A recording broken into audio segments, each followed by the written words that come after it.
ਸਤਿ ਸ਼੍ਰੀ ਅਕਾਲ। ਤੁਸੀਂ ਜੁੜੇ ਹੋਏ ਹੋ ਪੰਜਾਬੀ ਰੇਡੀਓ USA ਦੇ ਨਾਲ ਤੇ ਮੈਂ ਹਾਂ ਪ੍ਰਵੀਨ ਸ਼ਰਮਾ ਲੈ ਕੇ ਹਾਜ਼ਰ ਹਾਂ ਪ੍ਰੋਗਰਾਮ ਖਬਰ ਤੇ ਨਜ਼ਰ। ਖਬਰ ਤੇ ਨਜ਼ਰ ਪ੍ਰੋਗਰਾਮ ਦੇ ਵਿੱਚ ਕਈ ਅਹਿਮ ਖਬਰਾਂ ਨੂੰ ਲੈ ਕੇ ਚਰਚਾ ਕਰਨ ਦੇ ਲਈ ਮੇਰੇ ਨਾਲ ਜੁੜ ਚੁੱਕੇ ਨੇ ਪੰਜਾਬ ਤੋਂ ਪੱਤਰਕਾਰ ਦੀਪਕ ਸ਼ਰਮਾ ਚਨਾਰਥਲ ਜੀ। ਉਹਨਾਂ ਦਾ ਸਵਾਗਤ ਕਰਾਂਗੇ ਪਹਿਲਾਂ, ਫਿਰ ਕਰਾਂਗੇ ਕਿ ਅਹਿਮ ਖਬਰਾਂ ਤੇ ਚਰਚਾ। ਸ਼ਰਮਾ ਜੀ ਸਤਿ ਸ਼੍ਰੀ ਅਕਾਲ, ਸਵਾਗਤ ਹੈ ਜੀ ਪੰਜਾਬੀ ਰੇਡੀਓ USA।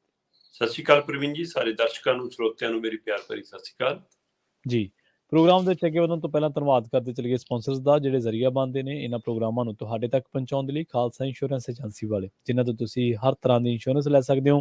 ਕਿਸੇ ਵੀ ਤਰ੍ਹਾਂ ਦੀ ਪਾਲਿਸੀ ਦੇ ਵਿੱਚ ਚੇਂਜ ਕਰਵਾਉਣਾ ਜਾਂ ਕਵਰਡ ਕੈਲੀਫੋਰਨੀਆ ਤੇ ਓਬਾਮਾ ਕੇਅਰ ਬਾਬਤ ਤੁਹਾਨੂੰ ਸੇਵਾਵਾਂ ਚਾਹੀਦੀਆਂ ਨੇ, ਅਮਰੀਕਾ ਭਰ ਦੇ ਵਿੱਚ ਸੇਵਾਵਾਂ ਦਿੰਦੇ ਨੇ। ਤੇ ਹੋਰ ਜਾਣਕਾਰੀਆਂ ਦੇ ਲਈ ਅੱਜ ਹੀ ਡਾਇਲ ਕਰੋ 408 272 2500। ਟਰਕੀਅਨ ਇਮੀਗ੍ਰੇਸ਼ਨ ਲਾ ਫਰਮ ਵਾਲੀ ਜੇ ਟਰਕੀਅਨ ਇਮੀਗ੍ਰੇਸ਼ਨ ਬਾਬਤ ਤੁਹਾਡਾ ਕੋਈ ਸਵਾਲ ਹੈ, ਕੋਈ ਸਲਾਹ ਕਰਨੀ ਹੈ ਤਾਂ ਅਟਾਰਨੀ ਟਰਕੀਅਨ ਦੇ ਨਾਲ ਤੁਸੀਂ 415 909 0503 ਤੇ ਗੱਲ ਕਰ ਸਕਦੇ ਹੋ। Gurdeep Singh Birdi Clovis, Satnam Singh Shergill Selma, Jagtar Singh Anandpuri Fremont, Surjit Singh Chahal Yuba City, Gurdeep Singh Gill ਤੇ ਪਰਿਵਾਰ Yuba City, Mandeep Singh, Sarabjit Kaur San Jose, Manjit Singh San Jose, ਅਬੇ ਸੈਕਰਾਮੈਂਟੋ, ਮੀਰੀ ਪੀਰੀ ਸੇਵਾ ਸੁਸਾਇਟੀ ਫਰੈਜ਼ਨੋ ਤੇ ਜੱਸੀ ਗਿੱਲ ਬੇਕਰਸਫੀਲਡ ਤੋਂ। ਇਹਨਾਂ ਸਾਰੇ ਹੀ ਸਪਾਂਸਰਸ ਦਾ ਬਹੁਤ ਬਹੁਤ ਧੰਨਵਾਦ। ਤੇ ਜੇਕਰ ਤੁਸੀਂ ਵੀ ਇਹਨਾਂ ਪ੍ਰੋਗਰਾਮਾਂ ਨੂੰ ਸਪਾਂਸਰ ਕਰਨਾ ਚਾਹੁੰਦੇ ਤਾਂ ਸਟੂਡੀਓ ਦਾ ਨੰਬਰ ਹੈ 408 272 5200।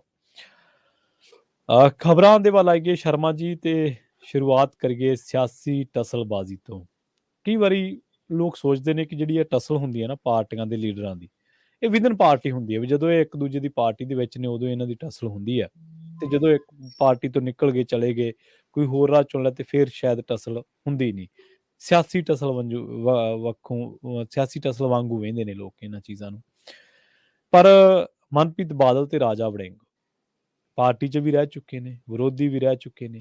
2012 'ਚ ਰਾਜਾ ਵੜਿੰਗ ਪਹਿਲੀ ਵਾਰੀ ਬਣਦੇ ਨੇ MLA ਮਨਪ੍ਰੀਤ ਬਾਦਲ ਨੂੰ ਹਰਾ ਕੇ। 17 ਦੇ ਵਿੱਚ ਫਿਰ ਕਾਂਗਰਸ ਦੇ ਵਿੱਚ ਹੁੰਦੇ ਨੇ ਮਨਪ੍ਰੀਤ। 22 ਦੇ ਵਿੱਚ ਫਿਰ ਅਮਰਿੰਦਰ ਸਿੰਘ ਰਾਜਾ ਵੜਿੰਗ ਗਿੱਦੜਬਾਹੇ ਤੋਂ ਜਿੱਤਦੇ ਨੇ। ਮਨਪ੍ਰੀਤ ਬਾਦਲ ਭਾਜਪਾ 'ਚ ਚਲੇ ਗਏ ਨੇ। ਕਾਂਗਰਸੀਆਂ ਨੇ ਆਪਣਾ ਗੁੱਬ ਗੁਬਾਰ ਕੱਢ ਲਿਆ ਉਹਨਾਂ ਦੇ ਬਾਰੇ, ਕਹਿ ਕੇ ਚੰਗਾ ਮੰਦਾ ਸਭ ਲੋਕਾਂ ਨੇ ਐਨਾਲਿਸਿਸ ਵੀ ਕਰ ਲਿਆ, ਸਭ ਕੁਝ ਹੋ ਗਿਆ। ਪਰ ਕਹਿੰਦੇ ਕਿ ਹੁਣ ਟਸਲ ਦੋਨਾਂ ਦੇ ਵਿਚਾਲੇ ਫੇਰ ਹੈ। ਇਸ ਵਾਰੀ ਜਿਹੜਾ ਮਸਲਾ ਹੈ ਉਹ ਹੈ ਬਠਿੰਡਾ ਨਗਰ ਨਿਗਮ ਤੇ ਕਬਜ਼ੇ ਦਾ। ਇੱਕ ਪੰਜਾਬ ਦਾ ਪ੍ਰਧਾਨ ਤੇ ਇੱਕ ਤਾਜ਼ਾ ਬੀਜੇਪੀ ਦੇ ਵਿੱਚ ਸ਼ਾਮਲ ਹੋਇਆ ਉਹ ਲੀਡਰ ਜਿਹਦਾ ਹੁਣੇ ਦਿੱਲੀ ਦੇ ਵਿੱਚ ਹੱਥ ਅੜਿਆ। ਬਿਲਕੁਲ ਪ੍ਰਵੀਨ ਜੀ, ਇਹ ਵੈਸੇ ਵੀ ਇੱਕ ਆਪਣੀ ਆਮ ਕਹਾਵਤ ਹੈ ਕਿ ਜਦੋਂ ਬੰਦਾ ਨਵਾਂ ਮੌਲਵੀ ਬਣਦਾ ਤਾਂ ਅੱਲਾ ਅੱਲਾ ਬਹੁਤ ਉੱਚੀ ਉੱਚੀ ਕਰਦਾ ਹੈ। ਬਿਲਕੁਲ ਸਹੀ ਹੈ। ਸੋ ਇਸ ਲਈ ਮਨਪ੍ਰੀਤ ਬਾਦਲ ਨਵੇਂ ਭਾਜਪਾ ਹੀ ਬਣੇ ਨੇ, ਤੇ ਉਹਨਾਂ ਨੇ 4 ਕੁ ਦਿਨ ਹਜੇ ਖੰਭ ਖਿਲਾਰਨੇ ਨੇ, ਹਜੇ ਦਿਖਾਉਣਾ ਕਿ ਦੇਖੋ ਜੀ ਮੈਂ ਕਰ ਸਕਦਾ, ਮੈਂ ਉਹ ਕਰ ਸਕਦਾ।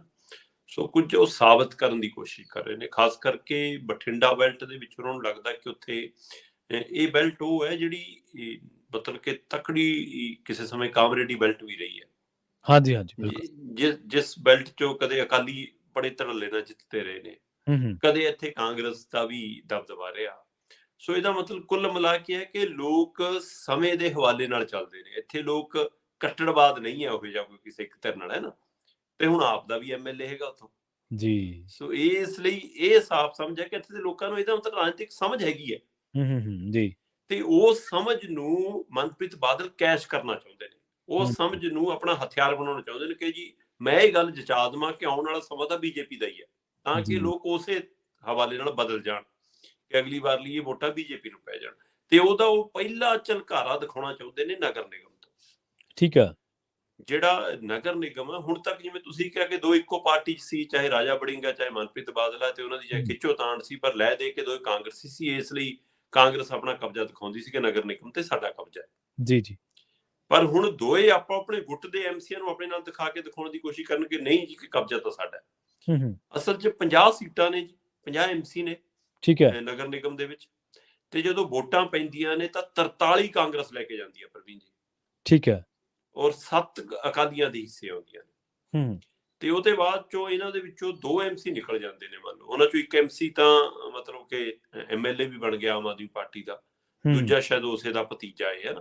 ਸੋ ਇਸ ਲਈ ਜੇਕਰ 41 ਚੋਂ 2 ਕੱਢ ਵੀ ਦਓ ਤੁਸੀਂ, ਮਤਲਬ ਕਿ ਜਿਹੜੇ 43 ਇਹਨਾਂ ਦੇ ਕੋਲ ਸੀਗੇ, 43 ਚੋਂ 2 ਕੱਢ ਤਾਂ 41 ਬਚਦੇ ਨੇ।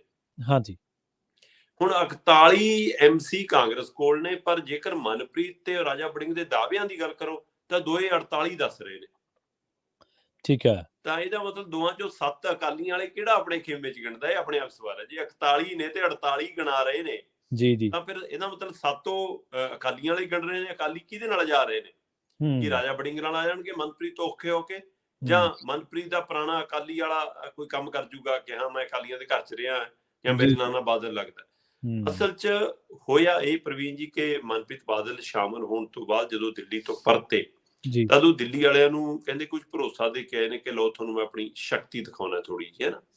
ਤੇ ਆਉਂਦੇ ਹੀ ਤਸਵੀਰਾਂ ਵਾਇਰਲ ਹੁੰਦੀਆਂ ਨੇ ਕਿ ਆਹ ਲਓ ਜੀ 18 MC, ਮੌਜੂਦਾ 18 MC ਨੇ ਮਨਪ੍ਰੀਤ ਬਾਦਲ ਨੂੰ ਘਰੇ ਜਾ ਕੇ ਵਧਾਈ ਦਿੱਤੀ ਤੇ ਉਹਦੇ ਹੱਕ 'ਚ ਨਾਅਰੇ ਲਾਏ ਜੀ। ਉਹ ਫੋਟੋਆਂ, ਉਹ ਵੀਡੀਓ ਸਾਹਮਣੇ ਆ ਗਈ। ਤੇ ਹੁਣ ਜਿਹੜੀਆਂ ਫੋਟੋਆਂ ਪੋਸਟ ਕੀਤੀਆਂ ਗਈਆਂ ਮਨਪ੍ਰੀਤ ਦੇ ਹਵਾਲੇ ਨਾਲ ਉਸ ਧਿਰ ਵੱਲੋਂ, ਉਹਨੇ ਦਾਅਵਾ ਕੀਤਾ ਕਿ ਜੀ ਸਾਡੇ ਨਾਲ 22 MC ਹੈ। ਠੀਕ ਹੈ।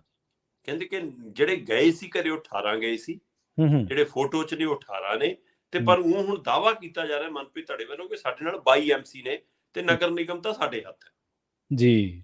ਤੇ ਦੂਸਰੇ ਪਾਸੇ ਇਹ ਤੋਂ ਬਾਅਦ ਰਾਜਾ ਵੜਿੰਗ ਨੇ ਤੁਰੰਤ ਕਹਿੰਦੇ ਸੰਪਰਕ ਸਾਧਿਆ, ਹਾਈ ਕਮਾਂਡ ਦੇ ਧਿਆਨ 'ਚ ਲਿਆਤੀ ਮਾਮਲਾ, ਸਾਰਾ ਕੁਝ ਕਰ ਲਿਆ, ਤੇ ਅੱਜ ਸ਼ਾਇਦ ਉਹ ਉੱਥੇ ਪਹੁੰਚ ਜਾਣਗੇ ਬਠਿੰਡੇ, ਤੇ ਅੱਜ ਪਹੁੰਚਣ ਤੋਂ ਬਾਅਦ ਹੋ ਸਕਦਾ ਅਗਲੇ 2 ਦਿਨ ਉੱਥੇ ਹੀ ਮੋਰਚਾ ਸੰਭਾਲਣ। ਠੀਕ ਹੈ, ਅੱਛਾ। ਤੇ ਪਰ ਉਹਨਾਂ ਨੇ ਉੱਥੇ ਪਹੁੰਚਣ ਤੋਂ ਪਹਿਲਾਂ ਦਾਅਵਾ ਕਰਤਾ ਕਿ ਸਾਡੇ ਕੋਲ ਤਾਂ 26 MC ਹੈਗੇ, ਕਿ ਜੇ 26 ਉਹਨਾਂ ਕੋਲ ਨੇ, 22 ਉਹਦੇ ਕੋਲ ਨੇ, ਤਾਂ 48 ਬਣ ਗਏ। 48 ਬਣ ਗਏ, ਬਿਲਕੁਲ। ਤੇ ਹੈ 48 ਕਾਂਗਰਸ ਕੋਲ, ਤਾਂ ਦੋਵਾਂ ਚੋਂ ਕੋਈ ਜ਼ਿਆਦਾ ਝੂਠ ਬੋਲ ਰਿਹਾ ਜੀ ਜੀ। ਪਰ 18 ਦੇ ਹਵਾਲੇ ਨਾਲ ਵੀ ਜੇਕਰ ਗੱਲ ਕਰੋ ਤਾਂ 4 ਦਾ ਫਰਕ ਹੈ, ਪਰ ਇੱਥੇ 7 ਦਾ ਫਰਕ ਹੈ। ਸੋ ਇਹਦਾ ਮਤਲਬ 3 ਦੀ ਖੇਡ ਅਜੇ ਵੀ ਹੈਗੀ ਹੈ ਜੀ ਜੀ। ਸੋ ਇਹ ਸਾਰਿਆਂ ਚੋਂ ਕੁੱਲ ਮਿਲਾ ਕੇ ਹੁਣ ਦੇਖਣ ਵਾਲੀ ਗੱਲ ਹੋਏਗੀ ਕਿ ਆਮ ਆਦਮੀ ਪਾਰਟੀ ਕੀ ਇਹਦੇ ਵਿੱਚ ਕੋਈ ਖੇਡ ਖੇਡਦੀ ਆ, ਉਹ ਵੀ ਕਿ ਉਹ ਵੀ ਕੋਈ ਤੋੜ ਭੰਨ ਕਰਦੀ ਹੈ ਕਿ ਸਰਕਾਰ ਤਾਂ ਆਪਣੀ ਆ ਭਾਈ, ਮੌਕਾ ਹੈਗਾ ਜੀ ਜੀ, ਜਾਂ ਅਕਾਲੀ ਕਿਸੇ ਪਾਸੇ ਸ਼ਾਮਲ ਹੁੰਦੇ ਨੇ, ਜਾਂ ਜੇ ਕੱਲ ਨੂੰ ਨਗਰ ਨਿਗਮ ਦੇ ਵਿੱਚ ਇਹੋ ਜਿਹਾ ਕੋਈ ਮਤਾ ਆ ਜਾਂਦਾ ਕਿ ਲਿਆਓ ਜੀ ਦੁਬਾਰਾ ਬਹੁਮਤ ਸਾਬਤ ਕਰੋ, ਫਿਰ ਉੱਥੇ ਸੱਤਾ ਉਹਨਾਂ ਦੀ ਤੇ 2 ਆਪ ਵਾਲਿਆਂ ਦੀ ਭੂਮਿਕਾ ਅਹਿਮ ਹੋ ਜਾਣੀ ਹੈ। ਹਾਂਜੀ। ਸੋ ਇਸ ਲਈ ਹੁਣ ਲੜਾਈ ਸਿੱਧੀ ਰਾਜਾ ਵੜਿੰਗ ਤੇ ਮਨਪ੍ਰੀਤ ਬਾਦਲ 'ਚ ਹੈ, ਔਰ ਦੋਏ ਸਾਬਤ ਕਰਨਾ ਚਾਹੁੰਦੇ ਨੇ, ਜਦੋਂ ਕਿ ਬਹੁਮਤ ਸਾਬਤ ਕਰਨ ਦੇ ਲਈ ਘੱਟੋ ਘੱਟ 26 MC ਚਾਹੀਦੇ ਨੇ ਜੀ। 50 ਦੇ ਵਿੱਚੋਂ 26 MC ਹੋਣੇ ਚਾਹੀਦੇ ਨੇ ਉਹਨਾਂ ਕੋਲ, ਤਾਂ ਲਗਭਗ ਮਤਲਬ ਕਿ ਉਹਦਾ ਦਬਦਬਾ ਬਣਦਾ ਕਿ ਕਿਹੜੇ ਧੜੇ ਦਾ। ਸੋ ਹੁਣ ਦੇਖਦੇ ਹਾਂ ਕਿ ਕੀ ਬੀਜੇਪੀ ਬਿਨਾਂ ਚੋਣ ਲੜਿਆ ਹੀ ਬਠਿੰਡਾ ਨਗਰ ਨਿਗਮ ਤੇ ਕਬਜ਼ਾ ਦਿਖਾ ਦੇਗੀ ਮਨਪ੍ਰੀਤ ਦੇ ਰਾਹੀਂ, ਜਾਂ ਮਤਲਬ ਕਿ ਰਾਜਾ ਵੜਿੰਗ ਆਪਣੀ ਪੈਠ ਬਣਾ ਕੇ ਰੱਖਣ 'ਚ ਕਾਮਯਾਬ ਹੋਣਗੇ, ਤੇ ਇਹਦੇ ਵਿੱਚ ਮੌਜੂਦਾ ਸੱਤਾ ਵਾਲੀ ਧਿਰ ਕੀ ਭੂਮਿਕਾ ਨਿਭਾਏਗੀ, ਇਹ ਸਾਰੀ ਤੇ ਨਜ਼ਰ ਹੈ। ਅਕਾਲੀ ਦਲ ਦੇ 7 ਹੁੰਦਿਆਂ ਵੀ ਉਹ ਕਿਸੇ ਗਿਣਤੀ ਮਿਣਤੀ 'ਚ ਅਜੇ ਨਹੀਂ ਆ ਰਹੇ, ਪਰ ਕਿਤੇ ਨਾ ਕਿਤੇ ਮਨਪ੍ਰੀਤ ਬਾਦਲ ਛੇਤੀ ਹੀ ਮਤਲਬ ਬੀਜੇਪੀ 'ਚ ਆਪਣੀ ਪੈਠ ਬਣਾਉਣਾ ਚਾਹੁੰਦੇ ਨੇ, ਇਸ ਲਈ ਆਉਂਦੀ ਉਹਨਾਂ ਨੇ ਪਹਿਲਾ ਝੰਡਾ ਨਗਰ ਨਿਗਮ ਦੇ ਹਵਾਲੇ ਨਾਲ ਕੱਢਿਆ। ਸੋ 1-2 ਦਿਨਾਂ 'ਚ ਤਸਵੀਰ ਸਾਫ਼ ਹੋ ਜਾਏਗੀ। ਦੇਖੋ ਜੀ ਸ਼ਰਮਾ ਜੀ, ਜੇ ਸ਼ਕਤੀ ਪ੍ਰਦਰਸ਼ਨ ਨਾ ਕੀਤਾ ਤੇ ਫਿਰ ਲੀਡਰ ਕਾਹਦਾ? ਜੇ ਆ ਕੇ 4 ਇਕੱਠ ਦੇ ਲੋਕਾਂ ਨਾਲ ਫੋਟੋਆਂ ਹੀ ਨਾ ਖਿਚਾ ਕੇ ਦਿੱਲੀ ਭੇਜੀਆਂ, ਤੇ ਫਿਰ ਬੰਦਾ ਤੁਹਾਨੂੰ ਪਤਾ ਲੀਡਰੀ ਫਿੱਕੀ ਪੈ ਜਾਂਦੀ ਹੈ। ਅਸਲ ਦੇ ਵਿੱਚ ਇਹ ਗੱਲ ਪੰਜਾਬ ਦੇ ਲੀਡਰਾਂ ਨੂੰ ਜਗ ਜ਼ਾਹਰ ਹੋ ਚੁੱਕੀ ਹੈ, ਇਸ ਗੱਲ ਦਾ ਇਲਮ ਹੋ ਚੁੱਕਿਆ ਵੀ ਹੁਣ ਗਰਾਊਂਡ ਤੇ ਕੁਛ ਕਰਨ ਦਾ ਫਾਇਦਾ ਹੈ। ਹੁਣ ਉਹ ਗੱਲੀ ਬਾਤੀ ਜਿਹੜੇ ਪਹਿਲਾਂ ਬਿਆਨਬਾਜ਼ੀ ਨਹੀਂ ਚੱਲਣੀ, ਇਸੇ ਕਰਕੇ ਹੁਣ ਲੋਕਾਂ ਨੂੰ ਨਾਲ ਗੰਢਣ ਦੇ ਲਈ ਤਰ੍ਹਾਂ ਦੇ ਹੀਲੇ ਵਰਤੇ ਜਾ ਰਹੇ ਨੇ। ਅਗਲੀ ਖਬਰ ਦੇ ਵੱਲ ਵਧੀਏ ਸ਼ਰਮਾ ਜੀ, ਤੇ ਗੱਲ ਕਰੀਏ ਪਾਣੀਆਂ ਦੇ ਮਸਲੇ ਦੀ। ਪਾਣੀਆਂ ਦਾ ਮਸਲੇ ਤੇ ਆਪਾਂ ਸਮੇਂ-ਸਮੇਂ ਤੇ ਗੱਲ ਕੀਤੀ ਹੈ। ਪੰਜਾਬ ਦੇ ਨਾਲ ਜਿਹੜਾ ਧੱਕਾ ਦਿੱਲੀ ਨੇ ਕੀਤਾ, ਵੱਖ-ਵੱਖ ਤਰ੍ਹਾਂ ਦੇ ਹੁਕਮਰਾਨਾਂ ਨੇ ਹੁਣ ਤੱਕ ਕਿੰਨੇ ਕਮਿਸ਼ਨ, ਕਿੰਨੇ ਪ੍ਰਧਾਨ ਮੰਤਰੀ ਜਾਂ ਪੰਜਾਬ ਦੇ ਮੁੱਖ ਮੰਤਰੀਆਂ ਨੂੰ ਉਹਨਾਂ ਨੇ ਆਪਣੇ ਮਗਰ ਲਾਇਆ। ਤੁਸੀਂ ਸਮੇਂ ਦਰ ਸਮੇਂ ਸਾਨੂੰ ਦੱਸਦੇ ਰਹੇ ਆ, ਪਰ ਹੁਣ ਇੱਕ ਪੰਜਾਬ ਦੇ ਵਿੱਚ ਪੰਜਾਬੀਆਂ ਨੂੰ ਨੋਟ ਕਰਨ ਵਾਲੀ ਗੱਲ ਇਹ ਹੈ ਕਿ ਪਾਣੀਆਂ ਦੇ ਮਸਲੇ ਨੂੰ ਲੈ ਕੇ ਪੰਜਾਬ ਦੇ ਵਿੱਚ ਇੱਕ ਵੱਡਾ ਮੋਰਚਾ ਲੱਗਣ ਜਾ ਰਿਹਾ ਜੀ। ਬਿਲਕੁਲ ਪ੍ਰਵੀਨ ਜੀ, ਕੱਲ ਜਿਹੜੀ ਭਾਰਤੀ ਕਿਸਾਨ ਯੂਨੀਅਨ ਰਾਜੇਵਾਲ ਹੈ ਤੇ ਉਹਦੇ ਨਾਲ ਜਿਹੜੀਆਂ ਹੋਰ 4 ਕਿਸਾਨ ਜਥੇਬੰਦੀਆਂ ਨੇ, ਉਹਨਾਂ 5 ਜਥੇਬੰਦੀਆਂ ਨੇ ਕੱਲ ਆਪਣੀ ਵੱਡੀ ਕਨਵੈਨਸ਼ਨ ਚੰਡੀਗੜ੍ਹ 'ਚ ਕਿਸਾਨ ਭਵਨ 'ਚ ਰੱਖੀ ਸੀ, ਜਿੱਥੇ ਉਹਨਾਂ ਨੇ ਪਾਣੀਆਂ ਦੇ ਮੁੱਦੇ ਤੇ ਇੱਕ ਤਰ੍ਹਾਂ ਨਾਲ ਸੈਮੀਨਾਰ ਵੀ ਕੀਤਾ ਤੇ ਆਪਣੀ ਕਨਵੈਨਸ਼ਨ ਵੀ ਕੀਤੀ ਤੇ ਅਗਲੇ ਪ੍ਰੋਗਰਾਮ ਦਾ ਐਲਾਨ ਵੀ ਕੀਤਾ। ਇਸ ਕਨਵੈਨਸ਼ਨ ਦੇ ਵਿੱਚ ਚੇਚੇ ਤੌਰ ਤੇ ਬੁਲਾਰਿਆਂ ਵਜੋਂ ਸਤਨਾਮ ਸਿੰਘ ਮਾਣਕ, ਜਿਹੜੇ ਅਜੀਤ ਦੇ ਸਹਾਇਕ ਸੰਪਾਦਕ ਨੇ, ਇਸੇ ਤਰ੍ਹਾਂ ਮਤਲਬ ਸੀਨੀਅਰ ਪੱਤਰਕਾਰ ਤੇ ਪੰਜਾਬ ਦੇ ਚਿੰਤਕ ਵਜੋਂ ਜਾਣੇ ਜਾਂਦੇ ਹਮੀਰ ਸਿੰਘ ਜੀ, ਜਿਹੜੇ ਪੰਜਾਬੀ ਟ੍ਰਿਬਿਊਨ ਦੇ ਸਹਾਇਕ ਸੰਪਾਦਕ ਰਹਿ ਚੁੱਕੇ ਨੇ, ਸੋ ਅੱਜ ਕੱਲ ਉਹ ਪੰਜਾਬ ਟੈਲੀਵਿਜ਼ਨ ਲਈ ਕੰਮ ਕਰਦੇ ਨੇ, ਸੋ ਉਹ ਨਾਲ ਸੀਗੇ।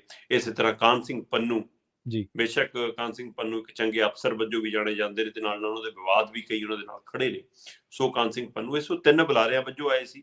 ਬਾਕੀ ਇਹ 5 ਕਿਸਾਨ ਜਥੇਬੰਦੀਆਂ ਦੇ ਨੁਮਾਇੰਦੇ, ਜਿਨ੍ਹਾਂ ਦੇ ਵਿੱਚ ਬਲਵੀਰ ਸਿੰਘ ਰਾਜੇਵਾਲ, ਜਿਹਦੇ ਵਿੱਚ ਪ੍ਰੇਮ ਸਿੰਘ ਭੰਗੂ, ਜਿਹਦੇ ਵਿੱਚ ਕਮਲਜੀਤ ਸਿੰਘ ਪੰਨੂ, ਜਿਹਦੇ ਵਿੱਚ ਭੋਗ ਸਿੰਘ ਮਾਨਸਾ ਤੇ ਹਰਿੰਦਰ ਸਿੰਘ ਟਾਂਡਾ, ਇਹ 5 ਕਿਸਾਨ ਜਥੇਬੰਦੀਆਂ ਇਹਨਾਂ ਦੀਆਂ, ਇਹ ਸਾਂਝੇ ਤੌਰ ਤੇ ਇਹਨਾਂ ਨੇ 3 ਫਰਵਰੀ ਤੋਂ ਚੰਡੀਗੜ੍ਹ ਦੇ ਵਿੱਚ, ਜਾਂ ਇਹ ਕਹ ਲਓ ਕਿ ਚੰਡੀਗੜ੍ਹ ਦੀਆਂ ਬਰੂਹਾਂ ਤੇ, ਚੰਡੀਗੜ੍ਹ ਦੇ ਸਰਹੱਦ ਤੇ ਜਿਹੜੀ ਪੰਜਾਬ ਦੀ ਰਾਜਧਾਨੀ ਚੰਡੀਗੜ੍ਹ ਆ, ਉਹਦੇ ਵਿੱਚ ਉਹਦੇ ਦਾਖਲਾ ਪੁਆਇੰਟ ਤੇ ਪਾਣੀਆਂ ਨੂੰ ਲੈ ਕੇ ਪੱਕਾ ਮੋਰਚਾ ਲਾਉਣ ਦਾ ਐਲਾਨ ਕੀਤਾ। ਇਹ ਮੋਰਚਾ 2 ਵਾਰ ਪਹਿਲਾਂ ਮੁਲਤਵੀ ਵੀ ਹੋਇਆ, ਕਿਉਂਕਿ ਜੀਰਾ ਸ਼ਰਾਬ ਫੈਕਟਰੀ ਵਾਲਾ ਮਾਮਲਾ ਸੀ ਤੇ ਉਹਨਾਂ ਦੇ ਕਿਹਾ ਤੇ ਇਹਨਾਂ ਨੇ ਫਿਰ ਉਹਨੂੰ ਅੱਗੇ ਪਾ ਦਿੱਤਾ। ਤੇ ਕੱਲ ਫਿਰ ਰਾਜਾ ਲੋਰੀ ਸੰਬੋਧਨ ਕਰਦੇ ਕਹਿ ਰਹੇ ਸੀਗੇ ਕਿ ਇੱਕ ਤਾਂ ਜੀਰੇ ਵਾਲੇ ਮਾਮਲੇ 'ਚ ਹੁਣ ਸਰਕਾਰ ਆ ਗਈ ਹੈ ਇਸ ਲਾਈਨ ਤੇ, ਕਿਹਾ ਅਸੀਂ ਮਤਲਬ ਕਿ ਫੈਕਟਰੀ ਬੰਦ ਕਰਦੇ ਹਾਂ, ਪਰ ਕਹਿੰਦੇ ਕਿ ਹੁਣ ਸਵਾਲ ਕੱਲਾ ਜੀਰੇ ਦਾ ਨਹੀਂ, ਇਹ ਸਮੁੱਚੇ ਪੰਜਾਬ ਦਾ ਹੈ, ਤੇ ਇਸ ਲਈ ਅਸੀਂ ਸਮੁੱਚੇ ਪੰਜਾਬ ਦੇ ਪਾਣੀਆਂ ਦੇ ਹਵਾਲੇ ਨਾਲ ਮੋਰਚਾ ਲਾ ਰਹੇ ਹਾਂ। ਚਾਹੇ ਉਹ ਧਰਤੀ ਹੇਠਲੇ ਪਾਣੀ ਨੂੰ ਬਚਾਉਣ ਦੀ ਕਵਾਇਦ ਹੋਵੇ, ਚਾਹੇ ਧਰਤੀ ਹੇਠਲੇ ਪਾਣੀ ਨੂੰ ਗੰਦਲਾ ਹੋਣ ਦੀ ਹੋਵੇ, ਚਾਹੇ ਦਰਿਆਈ ਵੰਡ ਦਾ ਮਸਲਾ ਹੋਵੇ, ਚਾਹੇ ਦਰਿਆਵਾਂ ਨੂੰ ਗੰਦਲਾ ਕਰਨ ਦਾ ਮਸਲਾ ਹੋਵੇ, ਇਹਨਾਂ ਸਾਰੇ ਮਸਲਿਆਂ ਤੇ, ਪਾਣੀਆਂ ਦੇ ਮਸਲਿਆਂ ਤੇ ਹੁਣ ਅਸੀਂ ਇੱਕ ਵੱਡਾ ਮੋਰਚਾ ਲਾਉਣ ਜਾ ਰਹੇ, ਜਿਹੜਾ 3 ਫਰਵਰੀ ਤੋਂ ਲੱਗਣਾ। ਸੋ ਇਹ 'ਚ ਕੋਈ ਦੋ ਸ਼ੱਕ ਨਹੀਂ ਪ੍ਰਵੀਨ ਜੀ, ਪੰਜਾਬ ਦੇ ਪਾਣੀਆਂ ਤੇ ਟਾਕਾ ਵੱਜਿਆ, ਚਾਹੇ ਉਹ ਮਤਲਬ ਕਿ ਅਸੀਂ ਕਹਿ ਲਈਏ ਕਿ ਰਾਜਸਥਾਨ ਨੂੰ ਦੇਣ ਦੀ ਗੱਲ ਹੋਵੇ, ਚਾਹੇ ਉਹ ਹਰਿਆਣੇ ਨੂੰ ਪਾਣੀ ਦੇਣ ਦੀ ਗੱਲ ਹੋਵੇ, ਜਾਂ ਡੈਮ ਦੀ ਗੱਲ ਹੋਵੇ, ਕਿ ਜਿਹੜਾ ਡੈਮ ਪੰਜਾਬ ਸੀ, ਪੰਜਾਬ 'ਚ ਬਣਿਆ ਤੇ ਉਹ ਅਚਾਨਕ ਰਾਤੋਂ ਰਾਤ 4 ਪਿੰਡ ਜਾਣ ਕੇ ਹਿਮਾਚਲ 'ਚ ਪਾ ਕੇ ਉਹ ਸਾਰੀ ਖੇਡ ਕੀਤੀ ਗਈ। ਜਾਂ ਇੱਥੋਂ ਤੱਕ ਵੀ ਪਤਾ ਲੱਗਿਆ ਕਿ ਜਿਹੜੇ ਪੰਜਾਬੀ ਬੋਲਦੇ ਇਲਾਕੇ ਅੱਜ ਹਰਿਆਣਾ 'ਚ ਨੇ, ਉਹਨਾਂ ਪਿੰਡਾਂ ਦਾ ਅਸਲੀ ਰਿਕਾਰਡ ਫੂਕ ਕੇ ਇੱਕ ਕੇਂਦਰੀ ਮੰਤਰੀ ਨੇ ਜਾਣ ਕੇ ਉੱਥੇ ਉਹਨਾਂ ਦੀ ਭਾਸ਼ਾ ਪੰਜਾਬੀ ਥਾਂ ਤੇ ਹਿੰਦੀ ਲਿਖ ਕੇ ਉਹਨੂੰ ਉੱਧਰ ਦਰਜ ਕੀਤਾ ਕਿ ਜਦੋਂ ਕੱਲ ਨੂੰ ਰਿਕਾਰਡ ਚੈੱਕ ਹੋਵੇ ਤਾਂ ਨਵੇਂ 'ਚੋਂ ਹਿੰਦੀ ਬੋਲਦੇ ਇਲਾਕੇ ਮੰਨੇ ਜਾਣ। ਸੋ ਪੰਚਕੂਲੇ 'ਚ ਐਡ ਕੀਤੇ। ਸੋ ਇਹ ਤੱਥ ਸਭ ਦੇ ਸਾਹਮਣੇ ਨੇ। ਸੋ ਇਸੇ ਤਰ੍ਹਾਂ ਪੰਜਾਬ ਦੇ ਪਾਣੀਆਂ ਦੀ ਵੰਡ ਨੂੰ ਲੈ ਕੇ ਪੰਜਾਬ ਦੇ ਮੁੱਖ ਮੰਤਰੀ ਨੂੰ ਗਨ ਪੁਆਇੰਟ ਤੇ ਕਿਵੇਂ ਦਸਤਖਤ ਕਰਾਏ ਤੇ ਉਹਨੂੰ ਕੁਰਸੀ ਦਾ ਮੋਹ ਪੈ ਗਿਆ ਤੇ ਉਹਨੇ ਪਾਣੀਆਂ ਦਾ ਮੋਹ ਤਿਆਗਤਾ, ਆਪਾਂ ਉਹ ਵੀ ਜਾਣਦੇ ਹਾਂ। ਸੋ ਅਕਾਲੀ ਜਿਹੜਾ ਕਦੇ ਮੋਰਚੇ ਲਾਉਂਦੇ ਸੀ, ਅਕਾਲੀ ਦਲ ਵਾਲੇ ਉਹਨਾਂ ਨੇ ਵੀ ਸੱਤਾ ਦੇ ਲਾਲਸਾ ਦੇ ਵਿੱਚ ਰਾਜੀਵ ਲੋਂਗੋਵਾਲ ਸਮਝੌਤੇ ਦੇ ਤਹਿਤ ਜੋ ਕੁਝ ਖੱਟਿਆ ਤੇ ਗਵਾਇਆ ਉਹ ਆਪਾਂ ਸਾਰੇ ਜਾਣਦੇ ਹਾਂ। ਸੋ ਇਸ ਲਈ ਇਹ ਸਾਰੀਆਂ ਵਿਚਾਰ ਚਰਚਾਵਾਂ ਕੱਲ ਉੱਥੇ ਖੁੱਲ ਕੇ ਹੋਈਆਂ ਕਿ ਰਾਜਨੀਤਿਕ ਧਿਰਾਂ ਵੋਟਾਂ ਦੀ ਰਾਜਨੀਤੀ ਕਰਦੀਆਂ ਨੇ, ਚਾਹੇ ਉਸ ਸਮੇਂ ਪਾਣੀਆਂ ਦਾ ਮਸਲਾ ਹੋਵੇ ਤੇ ਚਾਹੇ ਅੱਜ ਪਾਣੀਆਂ ਦਾ ਮਸਲਾ ਹੋਵੇ। ਰਾਜਨੀਤਿਕ ਧਿਰਾਂ ਸਿਰਫ ਵੋਟਾਂ ਦੀ ਰਾਜਨੀਤੀ ਕਰਦੀਆਂ, ਉਹਨਾਂ ਨੂੰ ਲੋਕਾਂ ਨਾਲ ਸਰੋਕਾਰ ਨਹੀਂ ਹੈ। ਜੇ ਲੋਕਾਂ ਨਾਲ ਸਰੋਕਾਰ ਹੁੰਦਾ ਤਾਂ ਉਹ ਪਾਣੀ ਦੀ ਮਾਲਕੀ ਤੇ ਆਉਂਦੀਆਂ, ਫਿਰ ਚਾਹੇ ਦੇਣ ਲੈਣ ਦੀ ਵੰਡ ਹੋ ਜਾਂਦੀ। ਉਹ ਕਹਿੰਦੇ ਕਿ ਜਦੋਂ ਇਹ ਤੈਅ ਹੋ ਜਾਵੇ ਕਿ ਮੈਂ ਇਸ ਪਾਣੀ ਦਾ ਮਾਲਕ ਹਾਂ, ਮੈਂ ਆਪਣੇ ਪਾਣੀ ਚੋਂ ਜਿਹਨੂੰ ਮਰਜ਼ੀ ਹਿੱਸਾ ਦੇ ਰਿਹਾ ਤਾਂ ਕੋਈ ਮਸਲਾ ਨਹੀਂ, ਫਿਰ ਆਪਾਂ ਘਾਟਾ ਵਾਧਾ ਸਹਿ ਸਕਦੇ ਹਾਂ। ਪਰ ਇਹ ਅਹਿਸਾਸ ਤਾਂ ਮਤਲਬ ਮੈਨੂੰ ਹੋਵੇ ਕਿ ਹਾਂ ਭਾਈ ਪਾਣੀ ਸਾਡਾ, ਅਸੀਂ ਦੇ ਰਹੇ ਹਾਂ। ਸੋ ਪੰਜਾਬ ਨੂੰ ਇਹ ਵੀ ਨਹੀਂ ਤੁਸੀਂ ਮੰਨਦੇ ਕਿ ਹਾਂ ਪੰਜਾਬ ਦੇ ਪਾਣੀਆਂ ਦੀ ਮਾਲਕੀ ਸਾਡੀ ਆ, ਤੇ ਤੁਸੀਂ ਸਾਤੋਂ ਧੱਕੇ ਨਾਲ ਖੋਣਾ ਵੀ ਚਾਹੁੰਦੇ ਹੋ। ਤੁਸੀਂ ਕਹਿੰਦੇ ਹੋ ਡੈਮ ਵੀ ਤੁਹਾਡਾ ਨਹੀਂ, ਪਾਣੀ ਵੀ ਤੁਹਾਡਾ ਨਹੀਂ, ਤੇ ਅਸੀਂ ਤੁਹਾਨੂੰ ਦੇਣਾ ਵੀ ਕੁਛ ਨਹੀਂ ਉਹਦਾ, ਪਰ ਅਸੀਂ ਲੈ ਕੇ ਵੀ ਰਵਾਂਗੇ। ਸੋ ਜਿਹੜੀ ਆਹ ਧੱਕੇਸ਼ਾਹੀ ਆ ਇਹ ਮਨਜ਼ੂਰ ਨਹੀਂ ਹੈ ਜੀ। ਤੇ ਦੂਸਰੇ ਪਾਸੇ ਜਿਹੜਾ ਉਦਯੋਗ ਹੈ, ਪੰਜਾਬ ਨੂੰ ਮਤਲਬ ਕਿ ਉਦਯੋਗ ਚਾਹੀਦਾ, ਪਰ ਰੁਜ਼ਗਾਰ ਦੇਣ ਵਾਲਾ ਚਾਹੀਦਾ, ਬੰਦੇ ਖਾਣ ਵਾਲਾ ਥੋੜਾ ਚਾਹੀਦਾ ਜੀ। ਬਿਲਕੁਲ। ਸੋ ਜਿਹੜਾ ਰੁਜ਼ਗਾਰ ਮਤਲਬ ਕਿ ਉਹ ਜਿਹੜਾ ਸੋਨਾ ਉਹ ਕੰਨਾਂ ਨੂੰ ਖਾਵੇ, ਉਹ ਸੋਨੇ ਨੂੰ ਕੀ ਕਰਨਾ। ਸਹੀ ਹੈ। ਸੋ ਇਸ ਲਈ ਇਹ ਉਸੇ ਤਰ੍ਹਾਂ ਦਾ ਹਵਾਲਾ ਕਿ ਰੁਜ਼ਗਾਰ। ਸੋ ਜਦੋਂ ਕਿ ਪੰਜਾਬ ਦੀ ਭੂਗੋਲਿਕ ਸਥਿਤੀ ਨੂੰ ਜੇਕਰ ਆਪਾਂ ਦੇਖਦੇ ਹਾਂ ਤਾਂ ਖੇਤੀ ਪ੍ਰਧਾਨ ਸੂਬਾ ਹੈ, ਤੇ ਖੇਤੀ ਪ੍ਰਧਾਨ ਸੂਬੇ ਦੇ ਹਵਾਲੇ ਨਾਲ ਜਦੋਂ ਆਪਾਂ ਪਿੰਡਾਂ 'ਚ ਛੋਟੇ ਹੁੰਦੇ ਪ੍ਰਵੀਨ ਅਸੀਂ ਦੇਖਿਆ, ਤਦ ਉਹ ਸਾਰੇ ਧੰਦੇ ਲਗਭਗ ਖੇਤੀ ਦੇ ਆਲੇ ਦੁਆਲੇ ਘੁੰਮਦੇ ਸੀ, ਤੇ ਤਦ ਵੀ ਪੰਜਾਬ ਰੋਟੀ ਖਾਂਦਾ ਸੀ, ਤਦ ਵੀ ਹੱਸਦਾ ਵੱਸਦਾ ਸੀ, ਤਦ ਨਾ ਕੈਂਸਰ ਸੀ, ਨਾ ਚਿੱਟਾ ਸੀ, ਨਾ ਰੋਗ ਸੀ ਅਜਿਹੇ, ਨਾ ਬਿਮਾਰੀਆਂ ਸੀ, ਨਾ ਪਾਣੀਆਂ ਦੀ ਮਸਲੇ ਸੀ। ਸੋ ਅੱਜ ਪੀਣ ਵਾਲਾ ਪਾਣੀ ਸਾਡਾ ਅੱਡ ਹੈ, ਨਹਾਉਣ ਵਾਲਾ ਪਾਣੀ ਸਾਡਾ ਅੱਡ ਹੈ, ਕੱਪੜੇ ਧੋਣ ਵਾਲਾ ਅੱਡ ਹੈ ਨਾ। ਕਿਤੇ ਉਸੇ ਟੋਬੇ 'ਚ ਮੈਸਾਂ ਵੀ ਨਹਾ ਲੈਂਦੀਆਂ ਸੀ, ਉਸੇ ਟੋਬੇ ਜਵਾਕ ਵੀ ਜੁਬਕੀਆਂ ਲਾ ਲੈਂਦੇ ਸੀ। ਜੀ ਬਿਲਕੁਲ। ਸੋ ਇਹ ਸਾਰਾ ਕੁਝ ਜਿਹੜਾ ਪਾਣੀਆਂ ਨੂੰ ਗੰਦਲਾ ਕਰਨ ਦੀ ਕਵਾਇਦ ਹੈ, ਇਹਦੇ ਵਿੱਚ ਜਿੱਥੇ ਉਦਯੋਗਾਂ ਦਾ ਯੋਗਦਾਨ ਹੈ, ਉੱਥੇ ਜਿਹੜਾ ਪਾਣੀ ਮਕਾਉਣ ਦਾ ਮਸਲਾ ਉੱਥੇ ਵਿੱਚ ਉਦਯੋਗਾਂ ਦਾ ਯੋਗਦਾਨ ਹੈ। ਉੱਥੇ ਕਿਸਾਨੀ ਨੂੰ ਲੈ ਕੇ ਵੀ ਫਿਕਰਮੰਦੀ ਹੈ ਕਿ ਭਾਈ ਜਿਹੜੀ ਆ ਮੁਫਤ ਸਕੀਮ ਆਈ ਕਿ ਹਾਂ ਬਿਜਲੀ ਮੁਫਤ ਹੈ ਜੀ ਪਾਣੀਆਂ ਦੇ ਨਾਂ ਤੇ ਅਗਲੇ ਕਹਿੰਦੇ ਰਿਮੋਟ ਨਾਲ ਮੋਟਰ ਚੱਲ ਜਾਂਦੀ ਹੈ, ਤੇ ਅੱਧੇ ਤਾਂ ਕਹਿੰਦੇ ਪਾਣੀ ਇਸੇ ਨਾਲ ਤੇ ਕੱਢੀ ਜਾਂਦੇ ਨੇ ਜੀ, ਉਹ ਫਿਰ ਖੇਤ ਖਾਲੀ ਛੱਡਿਆ ਜੀ, ਧਰਤੀ ਗਰਮ ਬਹੁਤ ਆ, ਧਰਤੀ ਨੂੰ ਠੰਡਾ ਕਰਨਾ ਜੀ, ਕਹਿੰਦੇ ਉਸ ਨਾਲ ਤੇ ਪਾਣੀ ਬਰਬਾਦ ਹੋਈ ਜਾਂਦਾ। ਤੇ ਇੱਧਰ ਸ਼ਹਿਰਾਂ ਦੀਆਂ ਜਿਹੜੀਆਂ ਕਮਰਿਆਂ ਦੇ ਅੰਦਰ ਲੱਗੇ ਹੋਏ ਪੰਪ ਨੇ ਉਹ ਦਿਖਦੇ ਨਹੀਂ, ਮੋਟਰ ਪਾਣੀ ਕੱਢਦੇ। ਕਿ ਸ਼ਹਿਰਾਂ 'ਚ ਰੋਜ਼ ਕਿੰਨਾ ਪਾਣੀ ਨਿਕਲਦਾ, ਖੇਤਾਂ ਵਾਲੀ ਮੋਟਰ ਦਿਖਦੀ ਹੈ, ਤੇ ਇਸ ਲਈ ਲੱਗਦਾ ਕਿ ਹਾਂ ਕਿਸਾਨ ਪਾਣੀ ਮੁਕਾਉਣ ਲੱਗਿਆ। ਸੋ ਇਹ ਸਾਰੇ ਕੁਛ ਨੂੰ ਇੱਕ ਤਾਲਮੇਲ ਤੇ ਲਿਆਉਣ ਦੀ ਲੋੜ ਹੈ, ਔਰ ਇਸੇ ਲਈ ਇਹ ਮੋਰਚਾ ਕਾਫੀ ਅਹਿਮ ਹੋ ਸਕਦਾ ਹੈ। ਔਰ ਇਹ ਸਵਾਲ ਰਾਜੇਵਾਲ ਮੂਹਰੇ ਆਇਆ ਕਿ ਜਨਾਬ ਜਦੋਂ ਦਿੱਲੀ ਨੂੰ ਚੱਲੇ ਸੀ ਤਾਂ ਤੁਸੀਂ 32 ਜਥੇਬੰਦੀਆਂ ਸੀ, ਫਿਰ ਤੁਸੀਂ ਉੱਥੇ 32 ਤੋਂ ਪੂਰੇ ਦੇਸ਼ ਦੀਆਂ ਜਥੇਬੰਦੀਆਂ ਦਾ ਐਸਕੇਐਮ ਬਣ ਗਿਆ। ਤੇ ਹੁਣ ਤੁਸੀਂ ਕਹਿੰਦੇ ਹੋ ਅਸੀਂ ਪੰਜਾਂ ਦਾ ਮੋਰਚਾ, ਇਹ ਪੰਜਾਂ ਦਾ ਹੀ ਰਹੂਗਾ ਕਿ 51 ਵੀ ਹੋਣਗੇ ਚ? ਕਿਉਂਕਿ ਕੱਲ ਰਾਜੇਵਾਲ ਉਹਨਾਂ ਨੇ ਖੁਦ ਉੱਥੇ ਦੱਸਿਆ ਕਿ 70 ਜਥੇਬੰਦੀਆਂ ਬਣ ਗਈਆਂ ਹੁਣ ਪੰਜਾਬ 'ਚ, ਕਿਸਾਨ ਜਥੇਬੰਦੀਆਂ 70 ਹੋ ਗਈਆਂ ਕਹਿੰਦੇ। ਸੋ ਸਵਾਲ ਇਹ ਹੈ ਕਿ ਕੀ ਜਦੋਂ ਸਾਂਝਾ ਮਸਲਾ ਹੈ ਤੇ ਇਕੱਲਾ ਇਹ ਕਿਸਾਨੀ ਦਾ ਮਸਲਾ ਨਹੀਂ ਹੈ ਪ੍ਰਵੀਨ ਜੀ, ਜੀ ਇਹ ਹਰ ਉਸ ਜੀ ਦਾ ਮਸਲਾ ਹੈ ਜਿਹੜਾ ਪਾਣੀ ਵਰਤਦਾ। ਬਿਲਕੁਲ ਸਹੀ ਹੈ। ਜਾਂ ਤਾਂ ਲੋਕ ਕਹਿ ਦੇਣ ਕਿ ਹਾਂ ਭਾਈ ਸਾਡਾ ਇਹਦੇ ਨਾਲ ਕੋਈ ਸਰੋਕਾਰ ਨਹੀਂ, ਅਸੀਂ ਅੱਜ ਤੋਂ ਪਾਣੀ ਨਹੀਂ ਵਰਤਾਂਗੇ। ਸਹੀ ਹੈ। ਤੇ ਜੇ ਤੁਸੀਂ ਪਾਣੀ ਨੂੰ ਸਮਝਦੇ ਹੋ ਕਿ ਸਾਡੀ ਲੋੜ ਹੈ, ਸਾਡਾ ਜੀਵਨ ਹੈ ਪਾਣੀ, ਤਾਂ ਫਿਰ ਇਹ ਲੜਾਈ ਸਭ ਦੀ ਹੈ। ਫਿਰ ਇਹ ਕਿਸੇ ਇੱਕ ਜਥੇਬੰਦੀ ਦਾ ਨਾਂ ਕਿਉਂ, ਕਿਸੇ 5 ਜਥੇਬੰਦੀਆਂ ਦਾ ਝੰਡਾ ਕਿਉਂ, ਫਿਰ ਸਾਰਾ ਪੰਜਾਬ ਦਾ ਆਵਾਮ ਉੱਠ ਕੇ ਕਿਉਂ ਨਹੀਂ ਲੜਦਾ ਜੀ? ਪਰ ਲੜੀਏ ਤਾਂ ਜੇ ਅਸੀਂ ਆਪ ਗੁੜ ਛੱਡਿਆ ਹੋਵੇ ਖਾਣਾ, ਅਸੀਂ ਬਰਬਾਦੀ 'ਚ ਤਾਂ ਅਸੀਂ ਲੋਕ ਵੀ ਸ਼ਾਮਲ ਆ ਜੀ, ਚਾਹੇ ਉਹ ਪਾਣੀ ਵੱਧ ਚਲਾਉਣ ਦੇ ਰੂਪ 'ਚ ਹੋਵੇ, ਚਾਹੇ ਪਾਣੀ ਗੰਦਲਾ ਕਰਨ ਦੇ ਰੂਪ 'ਚ ਹੋਵੇ। ਸੋ ਇਸ ਲਈ ਇਹ ਪਹਿਲਾਂ ਪੰਜਾਬ ਦੀਆਂ ਉਦਯੋਗਿਕ ਘਰਾਣਿਆਂ ਨੂੰ, ਪੰਜਾਬ ਦੇ ਡੇਅਰੀ ਫਾਰਮਾਂ ਨੂੰ, ਪੰਜਾਬ ਦੇ ਛੋਟੇ ਘਰਾਣਿਆਂ ਨੂੰ, ਬੜੇ ਘਰਾਣਿਆਂ ਨੂੰ, ਪੰਜਾਬ ਦੇ ਆਮ ਪਰਿਵਾਰਾਂ ਨੂੰ ਇਹ ਮਾਨਸਿਕਤਾ ਬਦਲਣੀ ਪੈਣੀ ਆ ਕਿ ਹਾਂ ਕਿ ਭਾਈ ਅਸੀਂ ਅਗਲੀ ਪੀੜ੍ਹੀ ਲਈ ਪਾਣੀ ਛੱਡ ਕੇ ਵੀ ਜਾਣਾ ਤੇ ਉਹ ਵੀ ਸਾਫ਼ ਛੱਡ ਕੇ ਜਾਣਾ। ਸੋ ਜਿਹੜੇ ਹਵਾਲੇ ਆਉਂਦੇ ਨੇ ਕਿ 12 ਸਾਲ ਦਾ ਪਾਣੀ, 15 ਸਾਲ ਦਾ ਪਾਣੀ, ਜਿਸ ਸਥਿਤੀ ਅੱਜ ਹੈ ਪੰਜਾਬ ਦੀ, ਉਸ ਹਿਸਾਬ ਨਾਲ ਅਗਲੇ 5 ਸਾਲਾਂ ਬਾਅਦ ਪੰਜਾਬ 'ਚ ਪੀਣ ਵਾਲਾ ਪਾਣੀ ਤਾਂ ਨਹੀਂ ਮਿਲਣਾ। ਪਾਣੀ ਚਾਹੇ ਮਿਲੀ ਜਾਵੇ ਪਰ ਪੀਣਯੋਗ ਪਾਣੀ ਨਹੀਂ ਹੋਣਾ।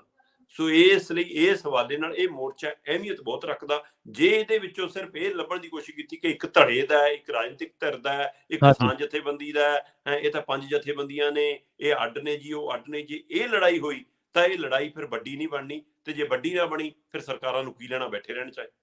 ਬਿਲਕੁਲ ਸਹੀ ਹੈ। ਸੋ ਇਸ ਲਈ ਇਹਦੇ ਵਿੱਚ ਕੇਂਦਰ ਵੀ ਔਰ ਸੂਬੇ ਦੀ ਸਰਕਾਰ ਵੀ ਤੇ ਸਾਰੀਆਂ ਰਾਜਨੀਤਿਕ ਧਿਰਾਂ ਵੀ ਕਟਹਿਰੇ 'ਚ ਖੜਾਉਣੀਆਂ ਪੈਣੀਆਂ ਤਾਂ ਇਹ ਮਸਲਾ ਹੱਲ ਹੋਣਾ। ਦੇਖੋ ਸ਼ਰਮਾ, ਜਿਵੇਂ ਤੁਸੀਂ ਦੱਸਿਆ ਵੀ ਪਾਣੀ ਸਾਰੇ ਹੀ ਵਰਤਦੇ ਆਪਾਂ, ਤੇ ਪਾਣੀ ਨੂੰ ਬਚਾਉਣ ਦੀ ਜਿਹੜੀ ਜੰਗ ਹੈ ਉਹ ਵੀ ਸਾਰਿਆਂ ਦੀ ਹੋਈ ਹੈ। ਪਾਣੀ ਜਿੰਨਾ ਲੁੱਟਿਆ ਗਿਆ, ਪਰ ਅਸੀਂ ਇਹ ਭੁੱਲ ਜਾਂਦੇ ਹਾਂ ਵੀ ਲੁੱਟ ਸ਼ਾਇਦ ਸਾਨੂੰ ਲੱਗਦਾ ਵੀ ਉਹ ਪਿਛਲੇ ਟਾਈਮਾਂ 'ਚ ਲੁੱਟਿਆ ਗਿਆ, ਹੁਣ ਨਹੀਂ ਲੁੱਟਿਆ ਜਾ ਸਕਦਾ। ਪਰ ਹੁਣ ਤਾਂ ਸਗੋਂ ਰਾਹ ਹੋਰ ਵੀ ਖੁੱਲ ਗਏ ਨੇ। ਤੇ ਇਸ ਵਾਰੀ ਜੇ ਲੁੱਟ ਹੋ ਗਈ ਪਾਣੀ ਦੀ ਤਾਂ ਮਗਰ ਸਾਡੇ ਕੋਲ ਕੁਛ ਨਹੀਂ ਬਚਣਾ ਪਾਣੀ, ਕਿਉਂਕਿ ਅਸੀਂ ਜ਼ਮੀਨ ਵਾਲਾ ਤਾਂ ਤੁਹਾਨੂੰ ਪਤਾ ਹੀ ਹੈ, ਸਾਡੇ ਨਾਲ ਜ਼ਿਆਦਾ ਤੁਸੀਂ ਜਾਣੋ ਇਹਨਾਂ ਚੀਜ਼ਾਂ ਨੂੰ। ਆਪਾਂ ਅਗਲੇ ਮਸਲੇ ਵੱਲ ਵਧੀਏ ਸ਼ਰਮਾ ਜੀ, ਤੇ ਗੱਲ ਕਰੀਏ ਲਤੀਫਪੁਰੇ ਮਾਮਲੇ ਦੇ ਵਿੱਚ। ਪਿਛਲੇ ਦਿਨੀ ਤੁਸੀਂ ਖਬਰ ਸਾਂਝੀ ਕੀਤੀ ਸੀ ਕਿ ਮਾਨ ਸਾਹਿਬ ਅਫਸਰਾਂ ਦੇ ਨਾਲ ਜਦੋਂ ਮੀਟਿੰਗ ਕਰਨ ਗਏ ਤਾਂ ਉੱਥੇ ਮਾਨ ਸਾਹਿਬ ਅਫਸਰਾਂ ਨੂੰ ਤਲਖ ਬੋਲੇ ਵੀ ਤੁਸੀਂ ਇਹਦੇ ਨਾਲ ਸਿੱਝੇ ਨਹੀਂ ਸਹੀ ਤਰੀਕੇ ਨਾਲ। ਹੁਣ ਸੁਣਨ ਦੇ ਵਿੱਚ ਆ ਰਿਹਾ ਹੈ ਕਿ ਮਾਨ ਸਰਕਾਰ ਸਪੈਸ਼ਲ ਪੈਕੇਜ ਸਕੀਮ ਲਿਆ ਰਹੀ ਹੈ ਲਤੀਫਪੁਰੇ ਮਾਮਲੇ ਦੇ ਵਿੱਚ। ਕੀ ਇਹ ਗੱਲ ਸੱਚ ਹੈ?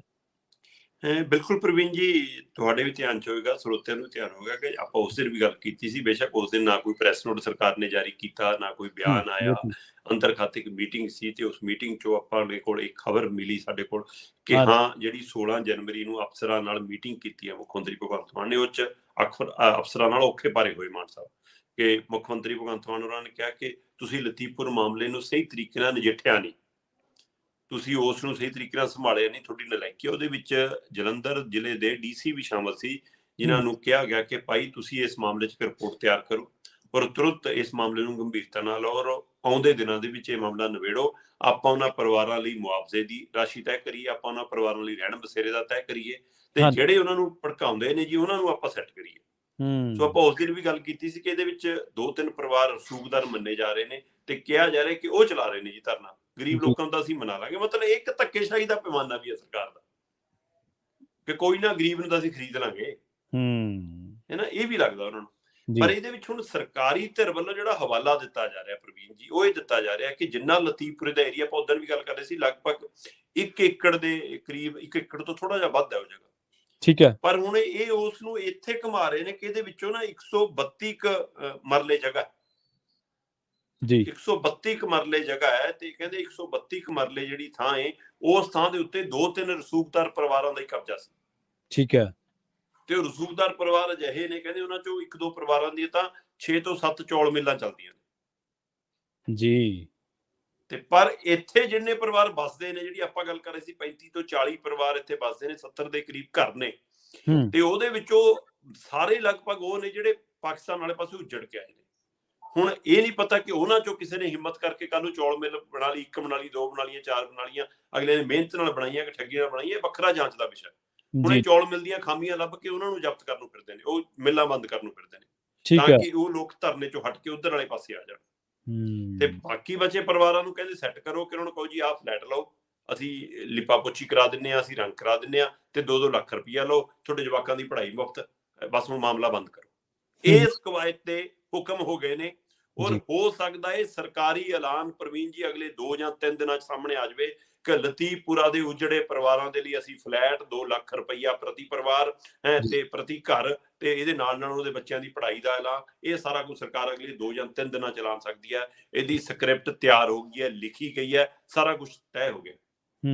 ਤੇ ਪਰ ਪੈਰਲਰ ਉਹ ਜਿਹੜੀਆਂ 2-3 ਧੜੱਲੇਦਾਰ ਧਿਰਾਂ ਨੇ ਜਿਨ੍ਹਾਂ ਦੇ ਸਿਰ ਤੇ ਕਹਿੰਦੇ ਲੜਾਈ ਚੱਲਦੀ ਆ, ਹੁਣ ਉਹਨਾਂ ਨੂੰ ਉਹਨਾਂ ਦੀਆਂ ਚੌਲ ਮਿੱਲਾਂ, ਉਹਨਾਂ ਦੇ ਕਾਰੋਬਾਰਾਂ ਦੇ ਹਵਾਲੇ ਨਾਲ ਉਲਝਾਉਣ ਦੀ ਕੋਸ਼ਿਸ਼ ਹੈ। ਜਾਂਚ ਹੋਣੀ ਚਾਹੀਦੀ ਹੈ, ਜੇ ਉਹਨਾਂ ਨੇ ਉਹਦੇ ਵਿੱਚ ਕੋਈ ਠੱਗੀ ਠੋਰੀ ਕੀਤੀ, ਉਹ ਜਾਂਚ ਹੋਣੀ ਚਾਹੀਦੀ ਹੈ। ਪਰ ਇਹ ਉਸ ਮੌਕੇ ਆਧਾਰ ਬਣਾ ਕੇ ਕਿਉਂ, ਤਾਂ ਕਿ ਇੱਕ ਪਾਸੇ ਉਹਨੂੰ ਧਿਆਨ ਹਟ ਜਾਵੇ। ਸੋ ਇਸ ਲਈ ਇਹ ਹੁਣ ਬੜਾ ਮਗਰਮੱਛ ਬੜੀਆਂ ਮੱਛੀਆਂ ਨੂੰ ਨਿਕਲਣ ਲੱਗਿਆ, ਤੇ ਉਹਦੇ ਚੱਕਰ 'ਚ ਛੋਟੀਆਂ ਮੱਛੀਆਂ ਨਾ ਮਾਰੀਆਂ ਜਾਣ, ਇਹ ਫਿਕਰ ਹੈ ਸਰ। ਇਸ ਲਈ ਦੇਖਦੇ ਹਾਂ ਕਿ ਲਤੀਫਪੁਰੇ ਮਾਮਲੇ ਦੇ ਵਿੱਚ ਸੱਚਮੁੱਚ ਪੀੜਤ ਪਰਿਵਾਰਾਂ ਦੀ ਸਰਕਾਰ ਬਾਂਹ ਫੜਦੀ ਹੈ, ਜਾਂ ਉਹਨਾਂ ਨੂੰ ਕੋਈ ਨਵਾਂ ਧੋਖਾ ਕਰਨ ਜਾ ਰਹੀ ਹੈ, ਜਿੱਥੇ ਨਜ਼ਰ ਰੱਖਾਂਗੇ ਪ੍ਰਵੀਨ ਜੀ। ਜੀ ਬਿਲਕੁਲ, ਰੱਖਣੀ ਵੀ ਚਾਹੀਦੀ ਹੈ ਸ਼ਰਮਾ ਜੀ। ਅਗਲੀ ਖਬਰ ਦੇ ਵੱਲ ਵਧੀਏ। ਫੈਡਰੇਸ਼ਨ ਦਾ ਜਿਹੜਾ ਪ੍ਰਧਾਨ ਹੈ, ਕੁਸ਼ਤੀ ਸੰਘ ਦਾ ਪ੍ਰਧਾਨ, ਤੇ ਭਲਵਾਨ ਉਹਦੇ ਖਿਲਾਫ ਧਰਨੇ ਤੇ ਬੈਠੇ ਨੇ। ਔਰ ਇਹ ਬਹੁਤੇ ਉਹ ਨੇ ਜਿਹੜੇ ਵੱਖ-ਵੱਖ ਮੁਕਾਬਲਿਆਂ ਦੇ ਵਿੱਚ ਗੋਲਡ ਮੈਡਲਿਸਟ ਨੇ, ਮਤਲਬ ਵੱਖ-ਵੱਖ ਮੁਕਾਬਲਿਆਂ ਦੇ ਵਿੱਚ ਇਹਨਾਂ ਨੇ ਚੰਗੀਆਂ ਮੱਲਾਂ ਮਾਰੀਆਂ ਨੇ। ਹੁਣ ਕੁਸ਼ਤੀ ਸੰਘ ਪ੍ਰਧਾਨ ਜੀ ਦੀ ਆਪਾਂ ਕੱਲ ਗੱਲ ਵੀ ਕੀਤੀ ਸੀ ਜਾਂਦੇ ਜਾਂਦੇ, ਉਹ ਤਾਂ ਸ਼ਰਮਾ ਜੀ ਖੁਦ ਮੰਨ ਚੁੱਕਿਆ ਵੀ ਮੈਂ ਕਤਲ ਕੀਤਾ। ਪ੍ਰਵੀਨ ਜੀ, ਕੱਲ ਜਦੋਂ ਆਪਾਂ ਇਸ ਪਹਿਲਵਾਨਾਂ ਦੇ ਧਰਨੇ ਦੇ ਹਵਾਲੇ ਨਾਲ ਗੱਲ ਕਰ ਰਹੇ ਸੀ, ਤਾਂ ਤੁਸੀਂ ਕੁਝ ਤੱਥ ਸਾਂਝੇ ਕਰ ਰਹੇ ਸੀ ਕਿ ਹਾਂ, ਕਿ ਇਹਨੇ ਇੱਕ ਵਾਰ ਪਹਿਲਵਾਨ ਦੇ ਥੱਪੜ ਮਾਰਤਾ ਜੀ, ਹੈ ਨਾ, ਇਹ ਧੱਕੇਸ਼ਾਹੀ ਕਰਦਾ, ਇਹਦਾ ਬਸ ਸਲੂਕੀ, ਇਹਨੂੰ ਬੋਲਣ ਦਾ ਉਹ ਨਹੀਂ ਹੈ।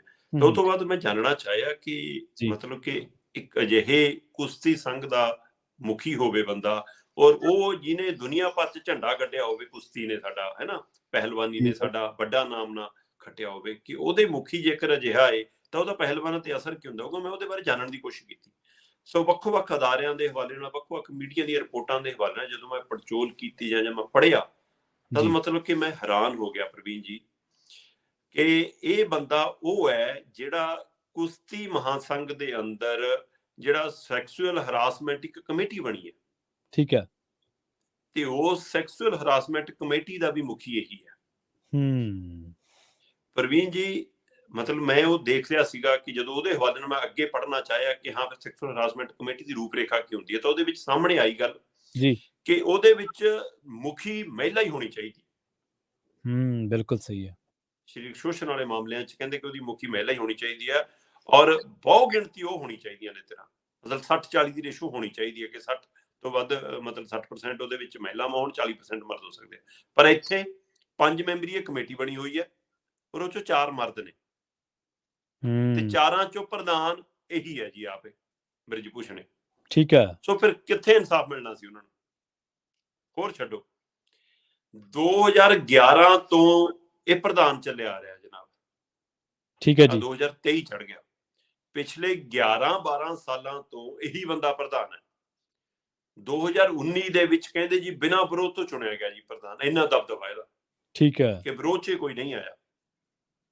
ਤੇ ਇਹ 6 ਵਾਰ ਮੈਂਬਰ ਪਾਰਲੀਮੈਂਟ ਰਹਿ ਚੁੱਕਿਆ ਲਗਾਤਾਰ, ਔਰ ਬੀਜੇਪੀ ਨਾਲ ਤਕੜਾ ਨਾਤਾ, ਬੇਸ਼ੱਕ ਸਮਾਜਵਾਦੀ ਨਾਲ ਵੀ ਰਿਹਾ, ਪਰ ਬਸਪਾ ਨੂੰ ਵੀ ਹਰਾਇਆ ਨੇ, ਸਮਾਜਵਾਦੀ ਨੂੰ ਵੀ ਹਰਾਇਆ, ਤੇ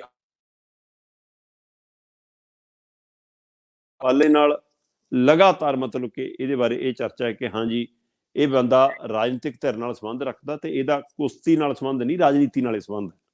ਹਮੇਸ਼ਾ ਆਪ ਪਹਿਲਵਾਨ ਰਿਹਾ। ਪਰ ਜਿਹੜਾ ਹਵਾਲਾ ਤੁਸੀਂ ਕੱਲ ਦੇ ਰਹੇ ਸੀ, ਜਦੋਂ ਮੈਂ ਉਹ ਜਾਂਚਣ ਦੀ ਕੋਸ਼ਿਸ਼ ਕੀਤੀ ਕਿ ਹਾਂ ਬਿਲਕੁਲ 2021 ਦੇ ਵਿੱਚ ਇੱਕ ਪ੍ਰੋਗਰਾਮ ਸੀ, ਉਸ ਸਮੇਂ ਇਸ ਨੂੰ ਮੁੱਖ ਮਹਿਮਾਨ ਬੁਲਾਇਆ ਗਿਆ, ਤੇ ਉੱਥੇ ਕੁਝ ਪਹਿਲਵਾਨਾਂ ਦੇ ਨਾਲ ਗੱਲ ਕਰਨੀ ਚਾਹੀ, ਤੇ ਇਹਨੇ ਸਟੇਜ ਤੇ 1 ਨਹੀਂ 2 ਨਹੀਂ 4 ਥੱਪੜ ਜੜਤੇ ਪਹਿਲਵਾਨ ਜੀ ਏਦਾਂ ਹੀ। ਤੇ ਫਿਰ ਇਸੇ ਤਰ੍ਹਾਂ 2022 ਦੇ ਵਿੱਚ ਜਦੋਂ ਯੂਪੀ ਦੀਆਂ ਵਿਧਾਨ ਸਭਾ ਚੋਣਾਂ ਸੀ ਪ੍ਰਵੀਨ ਜੀ, ਹਾਂਜੀ, ਤਦ ਇਹਨੇ ਇੱਕ ਮੀਡੀਆ ਦੀ ਇੰਟਰਵਿਊ ਦੇ ਵਿੱਚ ਖੁਦ ਖੁਲਾਸਾ ਕੀਤਾ, ਜਾਂ ਖੁਦ ਮੰਨਿਆ ਕਿ ਹਾਂ, ਮੈਂ ਤਾਂ ਕਤਲ ਵੀ ਕੀਤਾ ਹੋਇਆ ਜੀ। 2022 ਦੀਆਂ ਵਿਧਾਨ ਸਭਾ ਚੋਣਾਂ ਸੀ।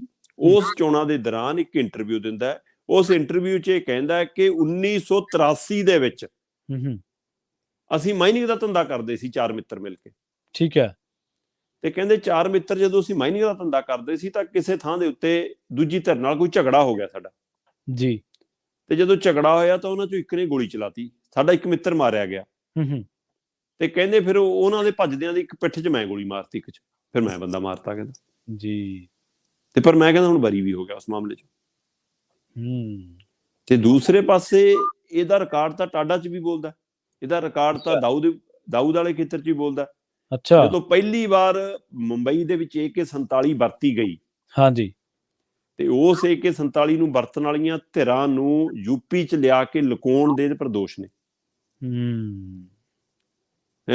ਦਾਊਦ ਇਬਰਾਹੀਮ ਤੇ ਹੋਰ ਧੜਿਆਂ ਦੇ ਵਿੱਚ ਆਪਸ 'ਚ ਇੱਕ ਦੀ ਭੈਣ ਮਾਰਤੀ, ਇੱਕ ਨੇ ਇੱਕ ਦਾ ਜਵਾਈ ਮਾਰਤਾ, ਤੇ ਉਹ ਕਤਲ ਕਰਨ ਵਾਲੇ ਬੰਦਿਆਂ ਨੂੰ ਲੁਕਾਉਣ ਦੇ ਪਰ ਦੋਸ਼ ਨੇ। ਤੇ ਟਾਡਾ ਦੇ ਤਹਿਤ ਪਰਚਾ ਦਰਜ ਹੁੰਦਾ, ਤਿਹਾੜ ਜੇਲ੍ਹ ਇਹਨੂੰ ਭੇਜ ਦਿੱਤਾ ਜਾਂਦਾ। ਤੇ ਇਹ ਕਹਿੰਦਾ ਜੀ ਨਹੀਂ, ਮੈਨੂੰ ਤਾਂ ਕਲੀਨ ਚਿੱਟ ਮਿਲੀ ਆ। ਵਾਹ। ਸੋ ਇਸ ਲਈ ਇਹ ਆਪ ਇਹ ਗੱਲਾਂ ਜਦੋਂ ਸਾਹਮਣੇ ਆ ਚੁੱਕੀਆਂ ਨੇ ਇਹਦੇ ਹਵਾਲੇ ਨਾਲ, ਜੀ ਜੀ, ਤੇ ਫਿਰ ਅਜਿਹੇ ਬੰਦੇ ਨੂੰ ਕੀ ਮੁਖੀ ਬਣਾਈ ਰੱਖਣਾ ਚਾਹੀਦਾ ਸੀ। ਔਰ ਹੋਰ ਛੱਡੋ, ਇਹ ਵੀ ਤੱਥ ਸਾਹਮਣੇ ਆ ਰਹੇ ਨੇ ਕਿ ਫੋਗਟ ਪਰਿਵਾਰ ਵੱਲੋਂ, ਫੋਗਟ ਧੀਆਂ ਵੱਲੋਂ ਨਰਿੰਦਰ ਮੋਦੀ ਦੇ ਧਿਆਨ 'ਚ ਵੀ ਲਿਆਂਦਾ ਗਿਆ ਕਿਸੇ ਸਮੇਂ, ਕੁਝ ਸਾਲ ਪਹਿਲਾਂ। ਠੀਕ ਹੈ। ਕਿ ਜੀ ਆਹ ਸ਼ੋਸ਼ਣ ਚੱਲਦਾ ਹੈ ਪਹਿਲਵਾਨੀ ਦੇ ਅੰਦਰ, ਇਹ ਆਹ ਕੁਛ ਹੁੰਦਾ। ਤੇ ਉਹ ਚੁੱਪ ਕਿਉਂ ਰਹੇ? ਪ੍ਰਧਾਨ ਮੰਤਰੀ ਇੰਨੀ ਦੇਰ ਦਾ ਚੁੱਪ ਕਿਉਂ ਰਿਹਾ? ਜਿਹੜਾ ਨਾਰੀ ਸ਼ਕਤੀ ਦੀ ਗੱਲ ਕਰਦਾ ਹੈ ਨਾ, ਜਿਹੜਾ ਉੱਨਤੀ ਦੀ ਗੱਲ ਕਰਦਾ ਹੈ, ਜਿਹੜਾ ਆਪਣੇ ਮਾਂ ਦੇ ਪੈਰੀ ਹੱਥ ਲਾਉਂਦਾ ਜਾ ਕੇ, ਦੇਵੀ ਮਾਂਗ ਪੂਜਦੇ ਹਾਂ ਅਸੀਂ ਕੰਨਿਆਵਾਂ ਨੂੰ, ਤੇ ਉਹ ਪ੍ਰਧਾਨ ਮੰਤਰੀ ਹੁੰਦਾ, ਜੇ ਉਹਦੇ ਧਿਆਨ 'ਚ ਹੈ ਤਾਂ ਉਹਦਾ ਚੁੱਪ ਰਹਿਣਾ ਹੋਰ ਵੀ ਖਤਰਨਾਕ ਹੈ। ਕੀ ਦਬਾਅ ਹੈ ਉਹਨਾਂ ਤੇ ਰਾਜਨੀਤੀ ਦਾ? ਕੀ ਇਸ ਪ੍ਰਧਾਨ ਤੋਂ ਇੰਨਾ ਡਰਦੇ ਨੇ? ਤੇ ਹੁਣ ਬੇਸ਼ੱਕ ਕਮੇਟੀ ਬਣ ਗਈ ਹੈ ਪ੍ਰਵੀਨ ਜੀ, ਕਮੇਟੀ ਦੇ ਬਣਨ ਦੇ ਕਾਰਨ ਬੇਸ਼ੱਕ ਧਰਨਾ ਚੱਕ ਲਿਆ ਗਿਆ, ਹਾਂਜੀ, ਹੈ ਨਾ, ਪਰ ਇਹ ਜਿਹੜੀ ਫੈਡਰੇਸ਼ਨ ਬਨਾਮ ਪਹਿਲਵਾਨ ਦੀ ਜੰਗ ਹੈ, ਇਹ ਸਰਕਾਰ ਦੇ ਕੋਲ ਕਹਿੰਦੇ ਅਧਿਕਾਰ ਨਹੀਂ ਹੈਗਾ ਪ੍ਰਧਾਨ ਨੂੰ ਹਟਾਉਣ ਦਾ ਜੀ। ਤੇ ਸਰਕਾਰ ਡੰਗ ਲਵਾਉਣਾ ਚਾਹੁੰਦੀ ਹੈ, ਕਿਉਂਕਿ ਮਾਰਚ 'ਚ ਇਹਦਾ ਸਮਾਂ ਪੂਰਾ ਹੋ ਜਾਣਾ ਇਸ ਪ੍ਰਧਾਨ ਦਾ। ਤੇ ਮਾਰਚ ਤੋਂ ਬਾਅਦ ਇਹ ਦੁਬਾਰਾ ਬਣਨ ਦਾ ਜਿਹੜਾ ਨਿਯਮ ਹੈ, ਉਸ ਤਹਿਤ ਹੁਣ ਇਹ ਦੁਬਾਰਾ ਨਹੀਂ ਬਣ ਸਕਦਾ। ਜਿੰਨਾ ਸਮਾਂ ਬਣ ਸਕਦਾ ਸੀ ਬਣ ਲਿਆ ਹੈ। ਠੀਕ ਹੈ। ਸੋ ਇਸ ਲਈ ਸਰਕਾਰ ਐਂ ਟਰਕਾਉਣਾ ਚਾਹੁੰਦੀ ਹੈ ਪਹਿਲਾਂ ਨੂੰ ਕਿ ਯਾਰ ਔਖੇ ਭਾਰੇ ਹੋ ਕੇ ਮਹੀਨਾ ਹੋਰ ਕੱਢ ਲਓ, ਹਟੇ ਜਾਣਾ ਇਹਨੇ ਤਾਂ। ਪਰ ਉਹ ਕਹਿੰਦੇ ਕਿ ਫਿਰ ਨੈਤਿਕਤਾ ਦੀ ਲੜਾਈ ਕਿੱਥੇ ਗਈ? ਜੀ ਬਿਲਕੁਲ ਸਹੀ ਹੈ। ਤੇ ਜੇ ਉਹਦਾ ਹੀ ਸਮਾਂ ਲਗਾਉਣਾ, ਤੁਸੀਂ ਹਟਾਉਣ ਦਾ ਦਮ ਕਿਉਂ ਨਹੀਂ ਰੱਖਦੇ? ਗਲਤ ਨੂੰ ਗਲਤ ਕਹਿਣ ਦਾ ਦਮ ਕਿਉਂ ਨਹੀਂ ਰੱਖਦੇ? ਸੋ ਹੁਣ ਇਹ ਦਬਾਅ ਇਹ ਬਣ ਰਿਹਾ ਕਿ ਉਹ ਫੈਡਰੇਸ਼ਨ ਭੰਗ ਕਰ ਦਿਓ ਜੀ, ਤੇ ਉਹਦੇ ਨਾਲ ਇਹ ਭੋਗ ਪੈ ਸਕਦਾ। ਸੋ ਹੁਣ ਦੇਖਣ ਵਾਲੀ ਗੱਲ ਹੋਏਗੀ ਕਮੇਟੀ ਸਮਾਂ ਲੰਘਾਉਣ ਵਾਲੇ ਪਾਸੇ ਨੂੰ ਜਾਂਦੀ ਹੈ ਜਾਂ ਸੱਚਮੁੱਚ ਮਤਲਬ ਕਿ ਕੰਮ ਹੁੰਦਾ। ਸੋ ਚੈਂਪੀਅਨਸ਼ਿਪ ਛੱਡ ਕੇ ਲਗਭਗ ਸਾਰੇ ਪੰਜਾਬ ਦੇ, ਹਰਿਆਣਾ ਦੇ, ਹੋਰ ਸੂਬਿਆਂ ਦੇ ਪਹਿਲਵਾਨ ਦਿੱਲੀ ਪਹੁੰਚ ਗਏ ਸੀ ਕੱਲ। ਜਿਹੜੀ ਗੌਡਾ ਦੇ ਵਿੱਚ ਚੈਂਪੀਅਨਸ਼ਿਪ ਚੱਲ ਰਹੀ ਸੀ, ਉਸਨੂੰ ਸਾਰਿਆਂ ਨੇ ਲਗਭਗ ਪਹਿਲਵਾਨਾਂ ਨੇ ਜਾਂ ਹੋਰ ਖਿਡਾਰੀਆਂ ਨੇ ਛੱਡਤਾ। ਉਹ ਹੱਕ 'ਚ ਨਿੱਤਰ ਆਏ ਤੇ ਉਹਦੇ ਕਰਕੇ ਸਰਕਾਰ ਤੇ ਦਬਾਅ ਬਣਿਆ। ਦੇਰ ਰਾਤ ਤੱਕ ਥੱਕ ਨਾਲ ਬੈਠਕਾਂ ਹੋਈਆਂ ਤੇ ਉਸ ਤੋਂ ਬਾਅਦ ਹੁਣ ਇਹ ਜਾਂਚ ਕਮੇਟੀ ਬਣੀ ਹੈ। ਉਹ ਜਾਂਚ ਕਮੇਟੀ ਕਿਹਦੇ ਪੱਖ 'ਚ ਭੁਗਤਦੀ ਆਉਣ ਵਾਲਾ ਸਮਾਂ ਦੱਸੇਗਾ। ਫਿਲਹਾਲ ਜੰਤਰ ਮੰਤਰ ਤੋਂ ਧਰਨਾ ਹਟਾ ਲਿਆ ਗਿਆ ਤੇ ਪਰ ਪ੍ਰਧਾਨ ਦਾ ਅਕਸ ਜ਼ਰੂਰ ਬੇਨਕਾਬ ਹੋ ਗਿਆ ਪ੍ਰਵੀਨ ਜੀ ਇਹ ਸਾਰੀ ਲੜਾਈ ਦੇ ਵਿੱਚ। ਸ਼ਰਮਾ ਜੀ, ਜਿਹੜੇ ਲੋਕ ਯੂਪੀ ਦੀ ਸਿਆਸਤ ਤੋਂ ਵਾਹ ਵਾਸਤਾ ਨੇ ਨਾ, ਉਹਨਾਂ ਨੂੰ ਪਤਾ ਕਿ ਇਹ ਬੰਦੇ ਦਾ ਉੱਥੇ ਕਿਰਦਾਰ ਕਿਸ ਤਰ੍ਹਾਂ ਦਾ। ਪਰ ਤੁਸੀਂ ਇਹ ਦੇਖੋ ਕਿ 2011 'ਚ ਤਾਂ UPA 2 ਸੀ ਨਾ, 2014 'ਚ ਮੋਦੀ ਸਾਹਿਬ ਆਏ, 19 'ਚ ਫਿਰ ਆਏ, ਤੇ ਮੋਦੀ ਸਾਹਿਬ ਤੋਂ ਜਿਹੜਾ ਬੰਦਾ ਨਹੀਂ ਹਟਾਇਆ ਜਾ ਸਕਿਆ, ਉਹਦੀਆਂ ਜੜ੍ਹਾਂ ਦੇਖ ਲਓ ਕਿੰਨੀਆਂ ਡੂੰਘੀਆਂ ਹੋਣਗੀਆਂ। ਬਿਲਕੁਲ ਬਿਲਕੁਲ। ਸੋ ਆਪਾਂ ਜਾਂਦੇ ਜਾਂਦੇ ਸ਼ਰਮਾ ਜੀ ਗੱਲ ਕਰਦੇ ਇੱਕ ਹੋਰ ਬੜੀ ਸ਼ਰਮਸਾਰ ਕਰ ਦੇਣ ਵਾਲੀ ਖਬਰ ਦੇ ਬਾਰੇ। ਲੰਘੇ ਦਿਨੀ ਸੰਦੀਪ ਸਿੰਘ, ਜਿਹੜੇ ਕਿ ਹਰਿਆਣਾ ਦੇ ਖੇਡ ਮੰਤਰੀ ਆ, ਉਹਨਾਂ ਤੇ ਇਸੇ ਤਰ੍ਹਾਂ ਦੇ ਦੋਸ਼ ਲੱਗੇ ਨੇ ਜਿਸਮਾਨੀ ਸ਼ੋਸ਼ਣ ਦੇ। ਇੱਕ ਜੂਨੀਅਰ ਕੋਚ ਨੇ ਲਾਇਆ ਕਿਸੇ ਨੇ। ਉਸ ਮਾਮਲੇ ਦੇ ਵਿੱਚ ਇੱਕ ਟਿੱਪਣੀ ਕੀਤੀ ਗਈ ਹੈ ਉਸ ਕੁੜੀ ਦੇ ਲਿਬਾਸ ਬਾਰੇ, ਕਹਿ ਲਓ, ਜਾਂ ਉਹਦੇ ਜਿਹੜੇ ਜਿਸ ਤਰੀਕੇ ਨਾਲ ਉਹਨਾਂ ਦਾ ਰਹਿਣ ਸਹਿਣ ਹੈ, ਉਹਦੇ ਵਾਲ ਰੰਗੇ ਹੋਏ ਨੇ, ਤੇ ਉਹ ਟਿੱਪਣੀ ਕੀਤੀ ਕਿ ਤਾਂ ਵਾਲ ਰੰਗੀ ਫਿਰਦੀ ਹੈ ਤੇ ਇਹ ਜਿਹੀਆਂ ਕੁੜੀਆਂ ਦੇ ਤਾਂ ਰੇਪ ਹੋਣੇ ਚਾਹੀਦੇ ਆ।